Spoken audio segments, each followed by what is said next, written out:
And now, coming to you live from high atop the throbbing heart of Western civilization. That's right, friends. It's time for another exciting edition of Conversion Nightmares, in which we, Bounce Exchange, and the amazing conversion minds at Site Tuners give you live website critiques for some brave contestants. Let's go ahead and jump right in. Folks, the voice you're hearing right now, that's me. I'm Peter Star Northrop. I am the webinar producer and host here at Bounce Exchange. Joined live in the studio by Bounce Exchange CEO and conversion titan amongst all men, Ryan Urban. How you doing, Ryan? Oh, good. I thought you were going to say conversion co-founder. I'm like, oh, that would have been a great title. It's right? Not true, though. The co-founder of the concept of conversion. Maybe Tim Ash is the co-founder of conversion. And speaking of which, we are rapturously excited. The OG, the original conversion dude, the guy who literally wrote the book on conversion optimization, landing page optimization, Tim Ash from Site Tuners. We are I'm like losing my mind with like starstruckness. I'm so excited for this. Tim, how you doing today? Word up. Yes. Yeah, we have samurai swords all over the office in honor of this webinar today. All right, so let's go ahead. I don't want to waste any time because there's a lot of websites we have to get to today. We have a lot of. We do like wasting time a lot, though. I mean, you and I. If we could make a company about wasting time, you and I would be billionaires. Yes. Billionaires with 3 B's. Yeah. Anyway, so yeah. 3 commas, just like in Silicon Valley. Yeah, it's comma. 3 commas. And that's what we're doing now. Radio on the internet. Anyway, tangents. Going to our first website today. Our first website, folks, we're going to go into. They wrote in. They didn't give us any information when they wrote in. So. Which is cool. So, has Tim seen any of these in advance? He's seen. Oh yeah. You know it. Yeah. All right. Good. But let's just take them fresh. First thing I always focus on when I get to a website is what do you do? Which is a great question here because Launch Tower, the name tells me nothing. Are you struggling to increase sales?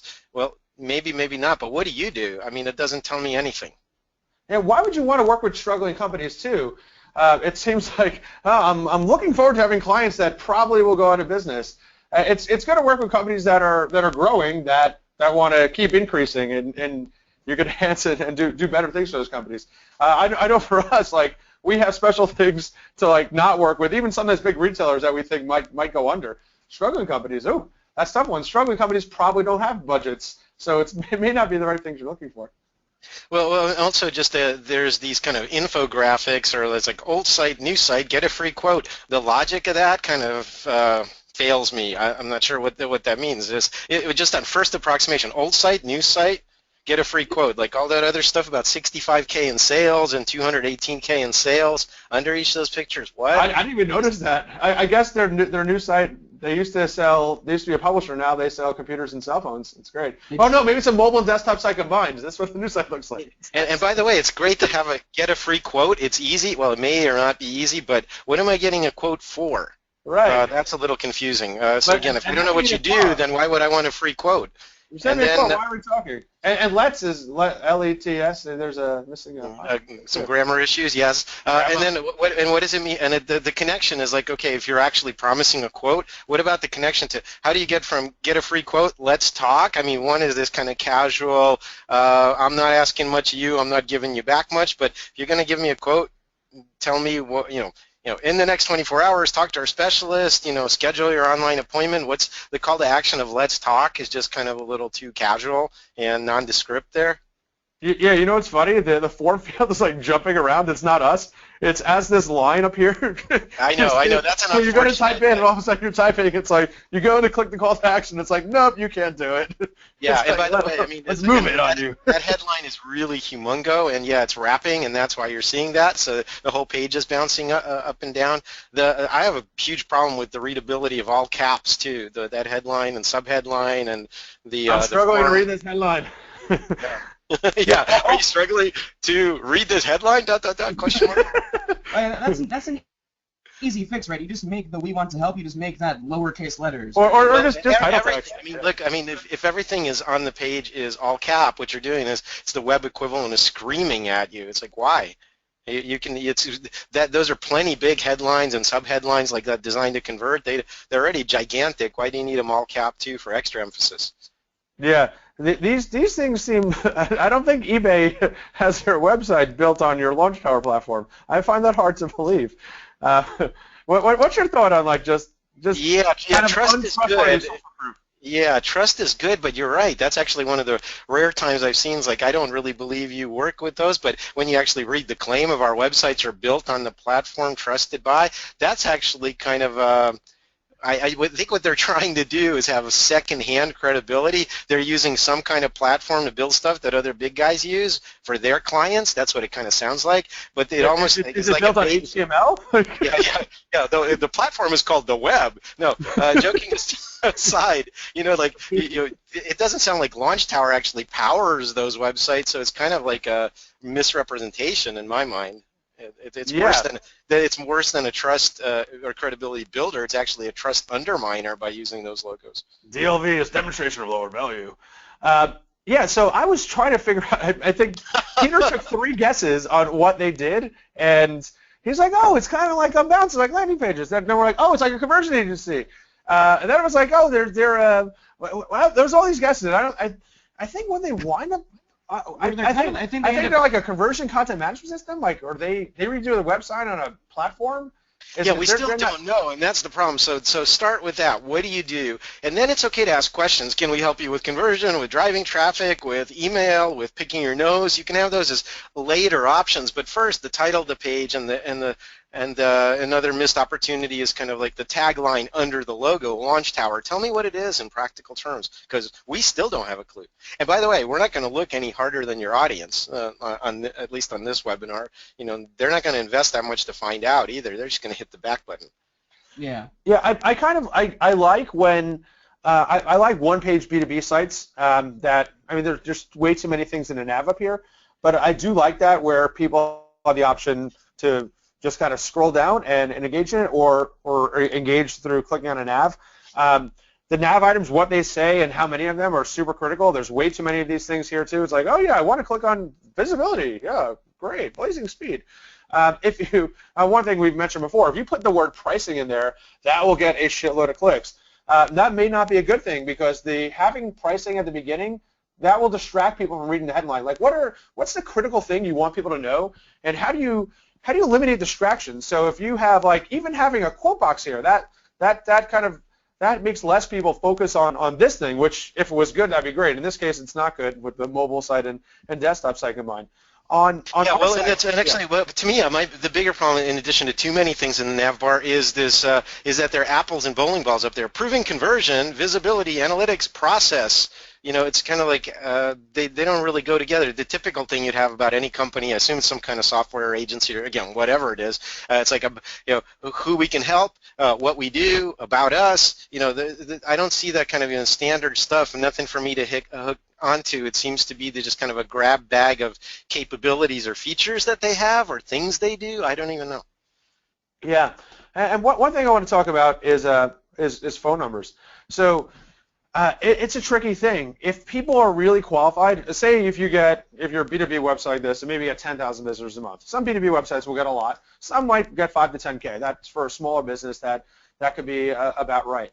And the problem is, if you put your phone number prominently, you're going to get a lot of unqualified calls, and maybe you don't have a big team. Maybe you have a team of 5, 10 people, or even 30 people. You have no time for unqualified calls, so it's a really tricky thing.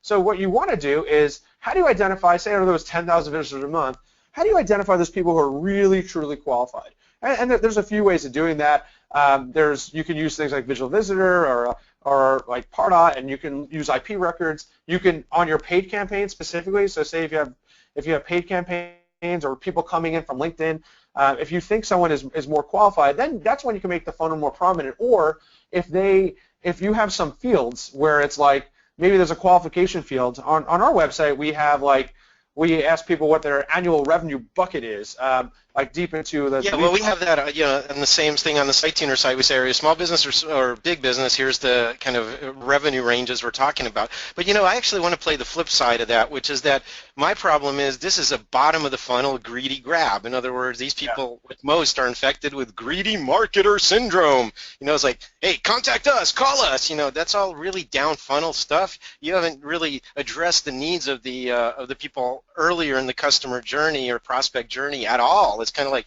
hey, look at old site, new site, contact us. Really? I mean, that's kind of a shit or get off the pot proposition. It doesn't work for me at all. I don't think they're going to be getting any phone calls because no one's really kind of even knows what they do, or they've done enough convincing. You know what? I was just talking to our team about this yesterday. Yes, you're so New York today. I'm really New York. I got a New York haircut. That's why. Hey, we're gonna have a problem here. Hey, wise guy. So there's a big trend in making sites super simple and where the whole page is basically like a quote box. And to Tim's point, where it's like, all right, for people all the way at the bottom of the funnel, people who have heard of LaunchTower, whose friend uses LaunchTower, loves them, they get to the website, okay, if you just have a big box that asks for the quote, then you're designing for that person. But all the other people who would be qualified to work with you but just don't know you, by getting rid of there's been getting rid of distractions. I can't come up with a good word for it, but I see this. And where like people are just using conversion software, whether it's like Unbounce or Lead Pages or whatever, optimizing visual website optimizer, and they're just measuring what's getting the most leads, right? But leads is not what drives your business. It's quality long-term customers, and leads are not customers. And when you don't have any information on your website, when your website is so short and it's just about the downstream, you're not getting people enough information. And then chances are you don't have a single call to action. You know, like if you're Uber and you go to the Uber website and it's like download our mobile app or whatever so you can use it. Most companies aren't that simple in terms of the ask on the page, and certainly complex software or agency, again, still don't know what you guys do. Sorry. You know, you need a lot more wind up. You know, you got to buy me a drink before you ask me. Exactly. And say you do get someone to fill the lead, you need them to like be looking forward to you contacting them, because this is about a quote. It's something innocuous here, but you want, when people fill it out, you want them to say, I can't wait till this company gets back to me. I'm like, this is something I'm really damn excited about. And when your website is, say, just about a lead gen form, it's tough to do that. And yes, if your website's just a lead form, you get more leads, but the quality is not what you need. Yeah, I'm not feeling welcome. Let's move on to the next. All right, so let's go to the wild world of e-commerce now. This is a company that just had a huge release on Indiegogo, fully funded. Now they're just trying to get the rest of us, whom I haven't heard of this product before, they're trying to get product awareness through a single product e-commerce homepage. Let's check this out. We're going to meet the LifePower A2. Yeah, and this is the reason we selected this. It's a tricky thing. So there's a lot of people out there who are starting businesses, and Kickstarter and Indiegogo is a good place for it. I think this one had well over 100K in funding, so it's so like this is the kind of company you would see on like a Shark Tank, and actually a lot of Shark Tank companies contact us because once they have that big boost on Shark Tank or Indiegogo or Kickstarter, it's like, how do they turn that into a real company? So what do? So we selected this because there's really no answer. There's no good website templates for one product things that need to become more products. So Tim, I'm going to just start kind of going through this. You see I get here, it's like, oh, I have there's all this stuff up here in English like that I definitely don't need. Yeah, well, why is contact in the upper left? And I mean, if that's their logo, that LifePower. Is their logo Satan? Yeah, it looks like the pitchfork or the trident. I don't know, but again, tell me what you do. And I mean, a lot of times on your homepage, if it is something this laser focused, I need to know that. Mobile wall outlet. Mobile battery-powered wall outlet. Just say it. Jeez, how hard is that? And quick clarification, they got 76,000 on Indiegogo. They got close to 100K, but they didn't quite pass the threshold. Yeah, their campaign was 241% overfunded, so it was a pretty big one. 509 backers. So even this, did you ever wish? Is that even English? Did you ever wish to take a wall out on the go? No, I actually never thought of that. No, I didn't ever wish about that. That sounds dangerous. Well, if there's a toddler I wanted to kill, like this toddler screaming, let's take this wall out, I'm going to go and kill this. It needs to, it's one thing to be provocative or to give me a think, but you don't really want me to think. I mean, this is a new concept, so tell me actually that it exists, for starters. I didn't even know such a thing existed, so. I mean, I'm unfamiliar with extra chargers for my cell phone, extra batteries that plug in. Well, this one apparently has a bigger battery, enough juice to actually power, get a regular socket devices too. Just say that, mobile power for regular devices and, USB devices. Yeah, I think when you have something that's so new, I do think it requires a pretty good explainer video. And sometimes there's a debate on autoplay or not. Autoplay without audio is actually not that bad because people will then stop it and go back. When you look at sites like Kickstarter and Indiegogo, they found through different conversion testing that they have the video right up top. That works really well. So that you have all, and let's move the Indiegogo page over here. Sure. So instead of like taking what worked on Indiegogo and where they have tested, they're like, oh no, we're just gonna put this little small headline doesn't make any sense and like a big plug and a plug not even demonstrating what you're plugging in there because there's a whoa, that thing is big. Holy crap. I mean, it's like. It's thin though. That's the thing. You know what would be good? Like I'm trying to think in my mind what I'll use it for. I'm like, I guess I'm in a coffee shop, a laptop, You're absolutely right that video, explainer videos, this is a physical product. It's also something that people aren't familiar with. You have to lead with the video. You have to describe what it is in the headline. Then show me. It doesn't take much time to describe this either. It's pretty simple. Plug something in, but what can you plug in? So a 30-second to a 60-second video. And it doesn't have to be all slick. Just go up, have a demonstration of it. Film it with proper lighting. I mean, this is not rocket surgery. Yeah, the world's smallest portable outlet. That's a little more compelling for me. Looks like a video here. I just understand why they didn't transfer their really successful Indiegogo copy to their actual homepage. Yeah, and it's just a whole bunch of random images and like, what is this? Is like, dude, you can power your dreams though. Power your dreams. How long am I gonna live? I think it's fitting with the theme of this webinar. Power your nightmares is more like it. Power your nightmares, yeah. Yes. And this is actually a pretty cool product because there's all those Mophis and things out there. I'm like, yeah, I can power my phone. I could do that already. Exactly, but the fact that this extends to so the fact that you have a 100-watt amplifier, that Marshall amp there, or your laptop, or light bulbs, all of these other things, they should just make it have their device if you're going to have a visual, and then all the crap you can plug into it as a collage behind it. That would be cool. Yeah, if you show me I could bring a TV in my backyard, like just in the middle wherever, and like. Watch something cool? That'd be interesting. And even worse, there's actually we're getting word from attendees. There's actually a competing product, and their chief CDA for is that you can jumpstart your car with it as well as power your laptop. Yep. So it's like there's already products that are beating this. Yeah. Well, there needs to be like when people buy something, they like to be smart. They want to have a talking point. And I love the Robert Cialdini psychology of persuasion principles. The one that he really missed is people want to feel smarter than other people. So this is where Starbucks nails it. So Starbucks intentionally has a very, very complicated menu and an ordering system, but once you figure it out, you feel better than everybody else. And it's a crappy thing to say, but it's really true. So what's the kind of thing here where like with the talking point people will talk about and say, hey, I'm in the know and like this is what I can do with this thing. And sometimes the talking point is like, hey, this celebrity wore this, but that doesn't really work for guys. So like, what's the interesting talking point here that makes people feel smarter about having this thing? Like, look at me, I'm better than everybody. I'm prepared for everything. Yeah, I mean, Apple's whole thing is like, yes, I'm a better human because I have this Apple. Yeah. Yeah. So I would come up with what that thing is here. It's not really at it. And you know what? There's not enough persistent. There's one thing to order, and there's a pre-order thing. I don't really get it. And by the way, this is one of those typical one-page scrolling headlights. Scrolling websites. It's like it's quote responsive, but it's really what I call responsive light. You take the whole paradigm of the web. You destroy it in the name of mobile accessibility, and now all you have is a zebra stripe page that goes on forever.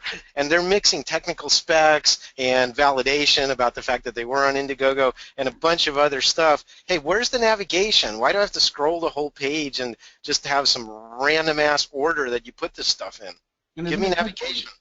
Oh, wait, there is clickable stuff. Like I can't. Yeah, and it's not available right now. It's like, hey, do you want to get on the pre-order list? So I would have opportunities to get people's email and say, hey, do you want to get on the tell people like, hey, this sold out and there's a wait list. Do you want to get on it? And they say yes. It's like, hey, you have two options. You could get on the wait list, or you could pre-order for a discount when it comes in. Like those are two pretty cool things. I like the social proof of like, hey, this thing sold out. They're not even mentioning how well it did in Indiegogo. Well, I also think what's missing here is the notion of what you use it for, and it's kind of like, hey, you can use this to plug in anything. Well, yeah, that's technically true, but I like this notion of outdoors anything, an airplane. I mean, if you say I'm a road warrior, Or I'm a a nerd who goes into the outdoors and I need my crap with me, right? The point is that there's what we call in usability use cases or scenarios or people. Where is the me in this? It's all about your product, and I want to know it's like how does this make my life better? Where does it identify me? What's my role? How am I going to use this? And I don't really see too much focus on that. It's there, but it's kind of buried. Okay, next. We're going to show you some enterprise-level tomfoolery. We had Sprint before. Now we're checking out att.com, folks, the site for AT&T. Yeah. So, I mean, obviously a big company like this has to support a lot. Small brand, never heard of them, sorry. Yes. What's this? AT&T? 4 smartphones. Yeah. Oh, my God. Yeah, so, Tim, why don't we start off with rotators? Oh, I love my rotators. Can't get enough. They're just like tater tots. No, look, okay, I have this whole section in my book about why rotating banner ads on your homepage are evil. I'll just go into a few quick ones. First of all, let me be real clear. Get it off your effing page, okay? What it is, for starters, is motion-triggered distraction. We can't consume the graphics or static text on the page when in the presence of motion of any kind. Second of all, it's complicated controls. You have a little control with dots, so I can replay the frames in your commercial. Which brings me to a more fundamental issue, which is that you've overstuffed the suitcase. You don't know what you want me to look at, and to please everyone on your homepage committee, you've had to put all of their crap into these sliders. So do you seriously expect someone on a homepage to stick through this 15, 20 seconds of commercials to figure out what they might be interested in? No way. No. Get it off. That is Manhattan real estate right there. You can't afford to put random crap in it. Oh, it is. And you know what? I'm not a big believer in we don't use something called the P word here, which is personalization, because I'm not really sure what that means, even though I've been in the conversion industry for a while. But there's actually a use case for it. I don't know if it improves conversion, but it could appease business owners. So like instead of having like all these things rotating, right? All you have to do is make the relevant cohorts with some personalization software, whether that's like it could be an optimizer, a visual optimizer on the bottom end. It could be an annotate, Adobe Target, all these things, right? So maximizer, whatever you choose. But I would say like you have, say, 6 rotators. Choose the cohort of traffic that makes sense to rotator. So trade to new iPhone and get $300 in credit. So like people on your site who would be eligible for that. That's who would see that. Yeah, hello. You might actually even know the device they're on. You're right, and maybe it's like, hey Tim Ash, we see you have this. We see you have the iPhone 6, and you're eligible for an upgrade to the iPhone 6s and a bigger one. Yeah, what were you like that? No, it's actually an iPhone 5 or 4 or 3. Those are the ones that might be interested in the 6s. Guess what? I love my Galaxy Note, and there's no way the Apple religious fanatics. Yeah, I have the Note 2, Tim Ash. I like to work on my phone. Yeah. Go figure. Anyway, but so I would not be a good target, so don't even bother. No one's going to switch to Apple unless they're already a loyalist. But older model Apples, yeah, you can detect that and show me that one frame. And then I think the whole site is personalized for me. Wow, that's incredibly relevant. Instead of, hey, let's sit still for more commercials. Yeah, and say you have that Note 4, Note 3 like we have. You know what would be good? It's like, hey, do you know that there's an Oculus accessory for this? Or hey, there's the new Nexus came out. Would you like to pre-order that? It's like, hey, hey Ryan and Tim Ash, we see that you hit Apple and like Samsung Note 4s. That would be a good example of personalization with a clean call to action. I'd really like that. You know what's really funny? You mentioned on the rotators, and you're one of the original people that brought it up. It never made sense to me in my life why these rotators are there, and I finally started testing it, and they get slaughtered, right? Every time. If you want to, people are always asking me for silver bullets in conversion optimization. What are best practices? And everybody, some other people poo-poo best practices. This is pretty much as dead on a certainty as you're going to get. Remove your frickin' rotator and put just about anything slightly useful in it. It will win. No. So, hey. Goodbye, rotator. All right, so I demonstrate this example in our office live. I have a dog. His name is Telemundo. He likes fetching tennis balls. He likes to catch them in the air, actually. You can throw it on bounce or you can throw it in the air. So I do the experiment when we talk in the office about homepage rotators. I'm like, okay, look, Telemundo, come over here. And he'll come over like, do-do-do, hello, daddy. And then I'll have the tennis ball. I'll say, okay, ready to catch the ball? And I'll throw him the ball. Well, I'll throw one ball and he'll catch it, and I'll do the same experiment bouncing it. And I'll bounce one ball at him and he'll catch it. Once I take 2 balls, once I just expand it to 2 balls, and I'll bounce them really nice, and he has almost zero chance of catching a ball. Once I expand it to 2 balls, not 3 balls, 5 balls, or how many balls do we have here? We have 6, 7, 8, 6 balls.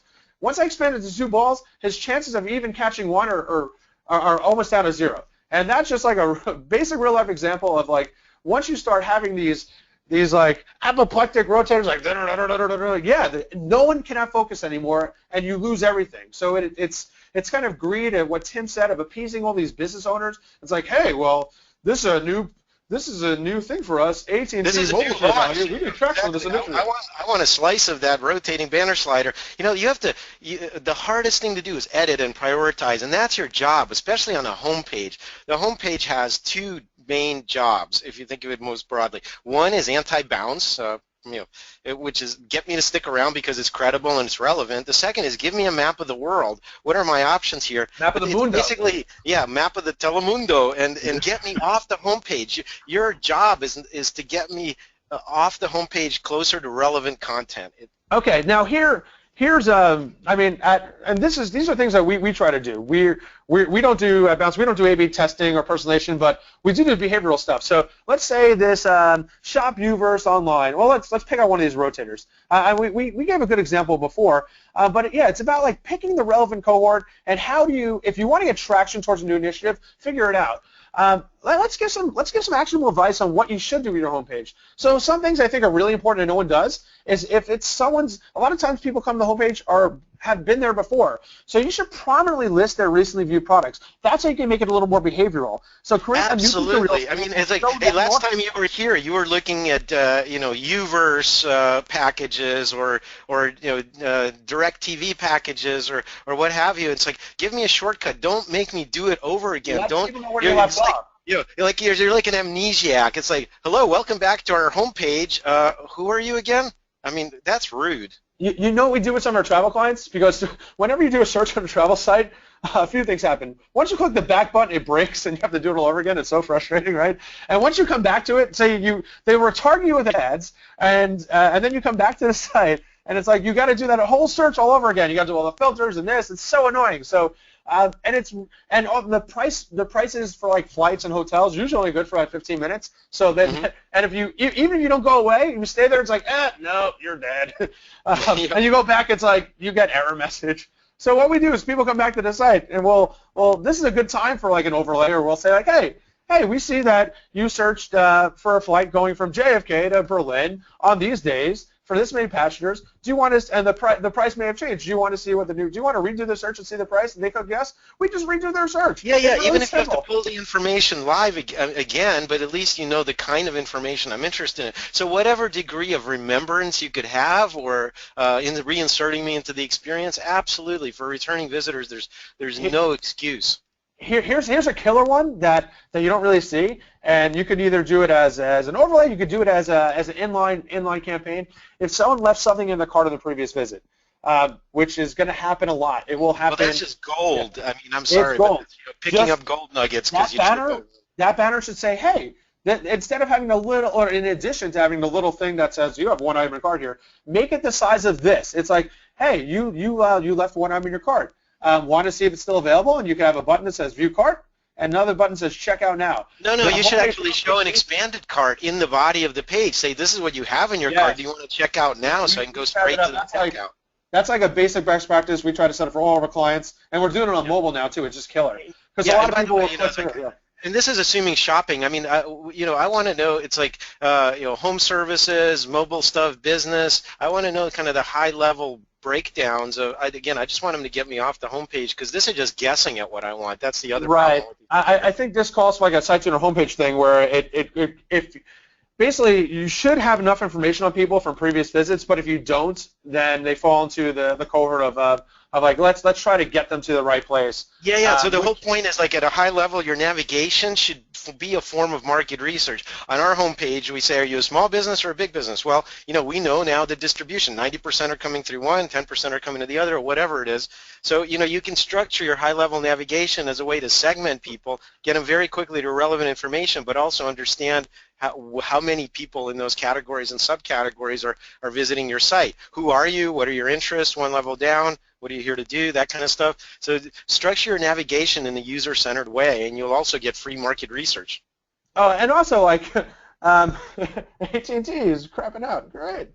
Uh, there is one cell phone carrier that's one of our clients. I'm not allowed to mention who they are, but we find in the data that their highest converting page, and if you look at Google Analytics, you can look at page value. Google Analytics doesn't do a good job of telling you conversion rates on category pages or just pages in general, especially from a navigational standpoint. So that there's little tricks we figure out here when we look at the data. But it's the page that has all the phones on it. Like that is the page that has the highest overall like revenue per visitor or profit dollars per unique visitor. So that category page that has all the phones that are available right now, and typically they're sorted in order of the newest ones. So and even though that's the highest converting one, they make it all these sites, including our client, made it so difficult for people to get there. You got to go through so many menu navigations. It's like, yeah, well, look at what they're doing here. And by the way, I'm glad they're not forgetting about current customers, but instead of access your account, current customers log in here, but really is user ID and password, that's the only constituency coming. You have a tiny little cell phone for people that are shopping for cell phones down in that bottom ribbon. Let's click on that. It's like shop latest cell phones. Wouldn't that be kind of instead of just having it be so tiny? Right. Oh, but yeah, so like this would be the page, and it's already going over what the price is. Sometimes I think it's a good idea. These ads and compares almost never work, and no one ever does them. And the same thing like wish lists. I see like no one ever really doing those things. Why are you getting me to click on the colors here? Why, if getting a phone is not like something like, oh, if this is like a $10 or $5 lip gloss, or this is like a candy bar we're going to argue over. By the way, the Ritter, the German candy. And the Germans make some damn good candy. That one with the hazelnuts in it, the white chocolate. Oh my God! I'm actually gonna disagree with you there. Like Russian candy is far superior. Yes, you're wrong. So like, Russian women, perhaps. Yes. Sorry, I was born in Russia, so I know what I'm talking about. I was close to Russia, and you lived in Moscow for a little bit, Peter, right? I married a Russian. So wow. Yeah. Okay, we're going to have Russian edition of this. I see a lot of people have these quick views and things that don't drive people to the product page. They do the opposite. It's like, no, don't go to the page where you're overloading. And look Absolutely. at the images. Look at the amount of information, all these numbers, color choices. Just show me a picture and get me down to the product detail page, because that's where I'm really going to spend time. Right, and instead of here, it's like, click to see this is a summary view. If this is a summary view, and this is not a summary, this is information overload. Plus, you can view it as a grid, or you can view it as a sort. You can sort it by features or price. It's just like, really? Can't you have a wizard that guides me to a smaller set of choices? That's the other problem. It's like, what do they have? 50 devices. Great. How am I going to choose among 50 phones? Why don't you ask me a few simple questions and say, hey, are you going to drop it? Do you have kids? Do you need it to be something that works underwater? Do you care about sound quality or videos? Why don't you just ask me some basic things, and all that knowledge that's embedded in the business is not being surfaced. Instead, I'm just getting this regurgitation of technical specs about each phone, which is not that much value add. Here's something else that pisses me off. Proactive Live Chat, it's like, they just try to the chat companies in general. And same thing with feedback companies. I particularly hate feedback on sites. I know you have to do it sometimes. I just hate it. It's an interruption experience. I mean, you're doing the marketer of the site a favor, but you're not getting anything out of it. And the chats are never relevant to you. It's like, so the chat companies want to show, and the team that inside a company that's responsible for chat, they want to show numbers. They don't care about how incremental chat is above the whole thing. It's like, hey, we need more chat transactions or more chats. So what they do is they attack you when you get there, or just at the wrong time, and it's never relevant. It's like I was doing things here. It's like, show if I was looking at iPhones, it's like, hey, we see, if it was like, hey, by the way, Ryan, if you know me, it's like, hey, we see you're looking at iPhones. Like, it should be relevant to that. It's not like, how may I help you or something? I didn't ask for your help right here. So, and yeah, this thing is like, I hate these things. Make it more behavioral based on what I'm doing, and see, when it's a good time to activate chat? When someone gets an error message on the page. So like, it's like, hey, we see there's an error message. Hey, I think we can help you out with that.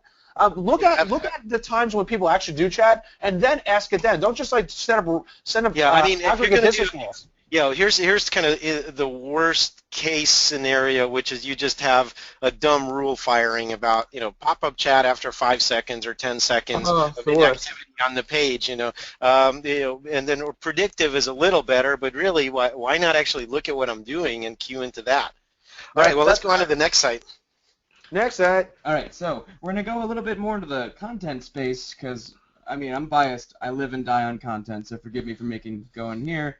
But, again, super interested in kind of this is a Linda killer, guys. I hope you're excited. If you know lynda.com, sports, courses and all that, let's go. I thought the stock market was a living killer.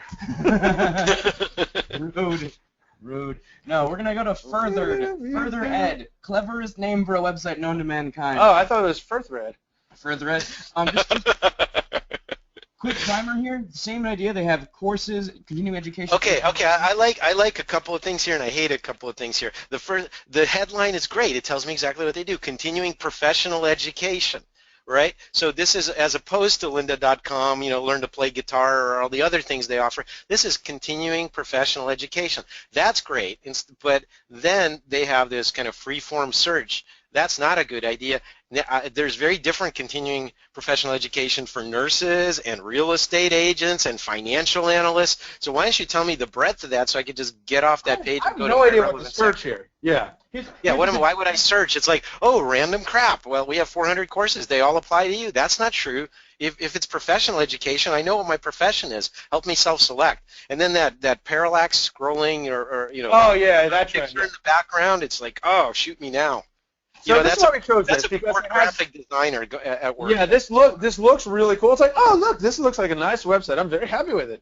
I've never seen a generic picture of a laptop with a black screen. I don't know about you. Yeah, ooh, that cup of coffee. That's my education. Yes. I'm going to blow your minds real quick, too. Just so you know, they're according to their writing, they're marketing entirely to attorneys. Really? This is just then you could get even more laser focused. How about saying continuing professional education for attorneys? Do you think that might make me feel more welcome there? But even there, if that's the case, you probably have different stuff for divorce lawyers and ambulance chasers and tax guys.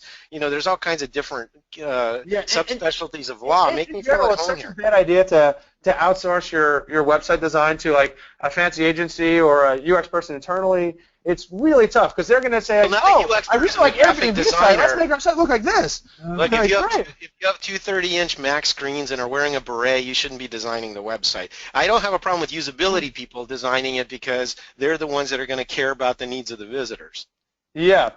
So it's don't just take like cool looking web templates and say, now my life is going to change. I bet you they're so excited when this thing launched, and it's rough. And you know what? Like Amazon should have a big search box. You guys shouldn't. Like maybe there's some people who are already users who like are searching for new things. They should have a search box.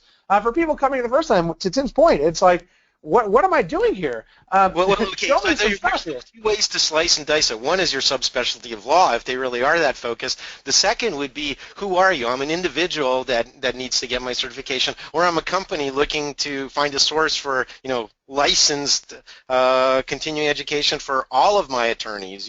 Those are two very different business cases. If you're trying to convince me to plug this in as part of my online training, and I'm the training manager at a law firm, very different set of concerns than the individual that just needs to take the course to stay current. It's actually very tough to get to these category pages that are relevant for different people, as you mentioned. That should be really clear, and there should be 3 paths right above the fold to get. There should be the headline of what you do, and then 3 paths to get to where you need to go. And then also, one thing that's like the great thing about if you're business to business, or in this case, partially consumer, it looks like partially, law firms, but hey. Maybe you could put your accreditations. Maybe you can talk about what third-party authorities have liked your stuff. And then finally, if large law firms use this, talk about credibility. All of those guys are lemmings. If you see the big guys using it, of course, why wouldn't you? Here's the most heartbreaking part. They actually have an amazing, amazing value prop. They are the largest in the world, the largest online provider of continuing legal education, CLE, which is a technical term. And it's just like, why did I know that? Why did I have to find that out in the actual thing you told me? Why doesn't your website tell me that? Because that's an amazing value prop. Like, there's so many things they could be telling us as well. Yeah, and what kind of firms, what kind of people use them. There's a lot of things to do. I think the lesson here is like don't just take this. The design looks nice. You're like, oh, look, this is a professional company. Just don't bolt on another company's website design. And new trends are often not conversion tested. So things like parallax and the images in the background, the homepage. I'm having such a tough time getting to the homepage. So like, oh, you know what happened? You know what happened yesterday? I was on a website. The internet connection was slow because the join.me. I'm like, oh, the website's decent. It turned out it was just so slow to load that the background image didn't load yet. And then the image loaded. I'm like, holy shit, I can't see anything anymore. God damn it! Just like basic tip. Well, first of all, don't use photographic backgrounds ever. Ever. Don't do it. It will lose every time. Yeah. Every time. And then it just completely destroys the readability of any overlaid text. And then you have to get more, like to fix that, you put drop shadows around your text or dark halos so there's more readable. Like you're band-aiding a problem you created in the first place. Don't do that stuff. Yeah, it's really bad. I mean, I think we might have tested this individually over 1,000 times because clients requested it. It's like, oh, here's this pretty looking woman, this cool image, and we'll have to do it. Because they just have to see for themselves. We have to take one of their ideas and just show, right? And it loses. It's not like it's like 90% time. It loses 100% of the time. 100% loses. In the stock photography, it's like, well, it's not stock because on the tablet you're showing a picture of your courses like I'm actually using your website. But that's irrelevant. This is what I call business porn. I can go on iStock Photo and download this crap for $1 just like anyone else can. Yeah. It's not adding any value, And MacBook Airs, yes. If you're going to have images, they should be used to focus attention on the page, and you should be very deliberate. Like if you have pictures of people, they should be looking at the call to action. They shouldn't just be a random looking at each other or looking at the viewer or looking to the side. Images are dangerous. There's so many people. Just avoid people. It's really good. Well, or unless you do it very deliberately. If it's emphasize a call to action, or you have to have the person looking at the form or looking at the button or looking at the headline.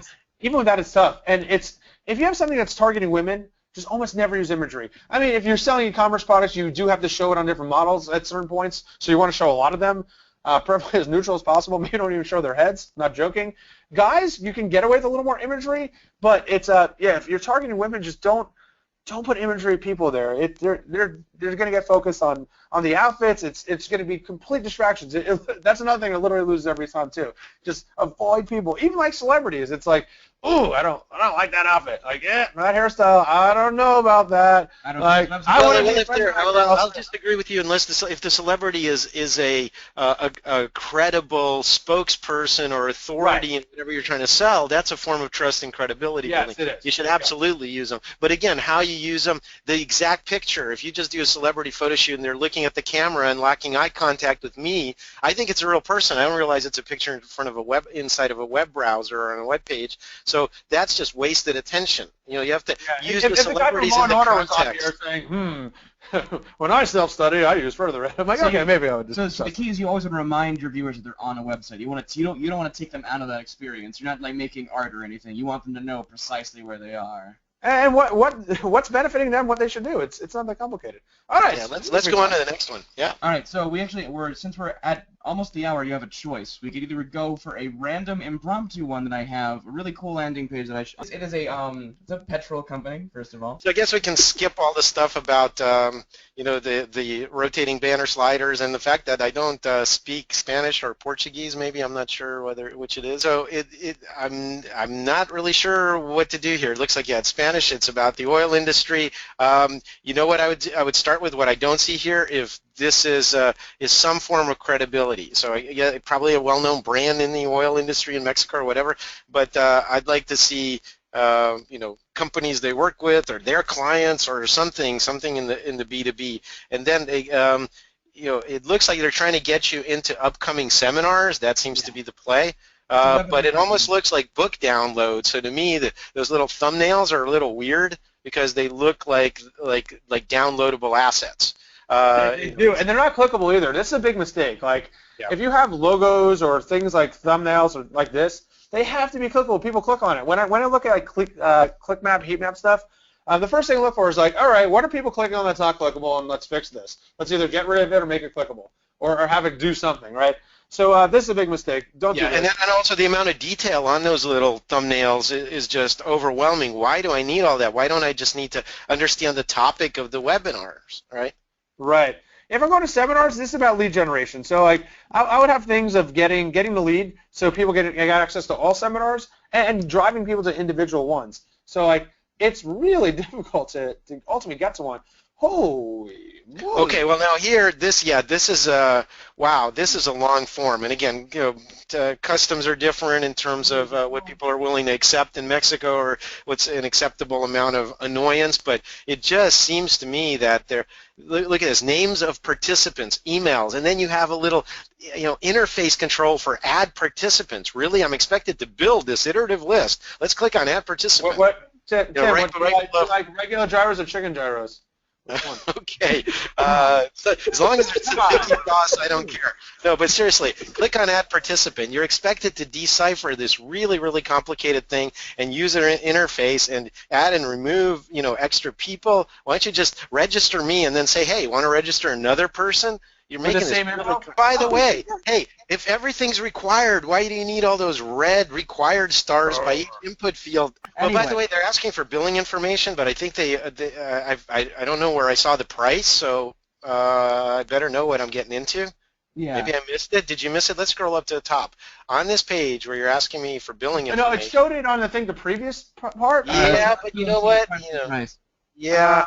On the previous part? Not so much. I'm not even seeing the prices clear here. So if cost is required, then you better have a product detail page. So let's go to the more information link on one of them. Here? Yeah. Okay, so this is not the buy, but okay, so let's see, I'm seeing duration, where it is, blah, blah, blah. Still no price. And you know what? If it is required, if you do charge for it, you're being deceptive by not showing the price. If it's not required and I don't have to pay for it, why are you asking me for billing information on the registration page? Well, something doesn't line up here. Something doesn't make sense. Well, maybe it's so they can bill you later secretly. I will bill you.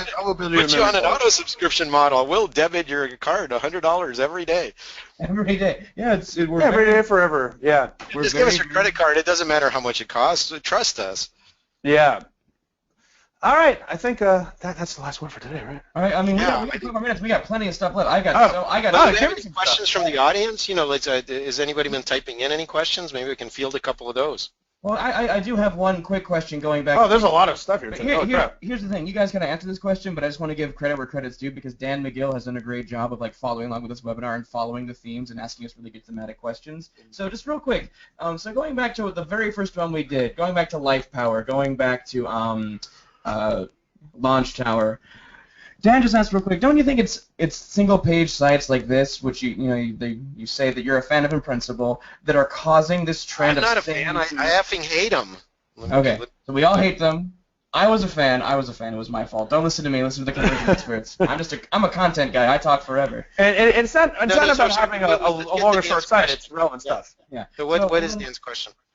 And then, so I hear all the time that clients think copy is too long, but you need quality and detailed copy to communicate thoroughly, create the need, motivate action, etc. In other words, talk about the balance between effective lead gen and persuasive copy. Well, it depends on how complicated what you're selling is. If it's really 37 signals, Basecamp, free trial, then it really is just a one-form close, right? But if you have to explain what it does, then you have to have either long-form stuff, and by the way, it's okay, all you need to do is put that under the more details link, and the very deliberate people will find that, or explainer videos, or downloadable assets. The point isn't to booger up the whole page just to please SEO considerations.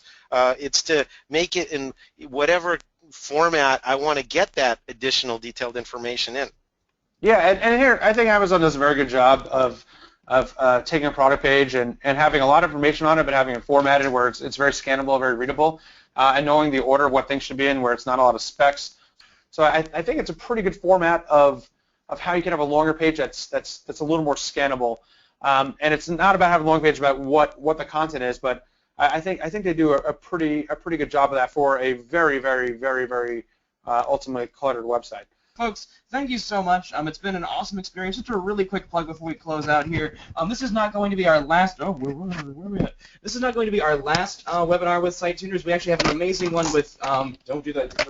Our director of optimization, Brian Lewis. Woo! Hey, Brian. Brian Lewis and Ryan Urban are going to be talking about how to humanize your website on December 3rd at 2 p.m. Come for even more amazing UX and just personalization ideas. Not necessarily personalization, but how to make your website more human. So, all right, everyone, and as always, I'd like to leave you with peace, love, and optimized conversions. Everyone have a lovely morning, evening, or afternoon, wherever you are. Be well.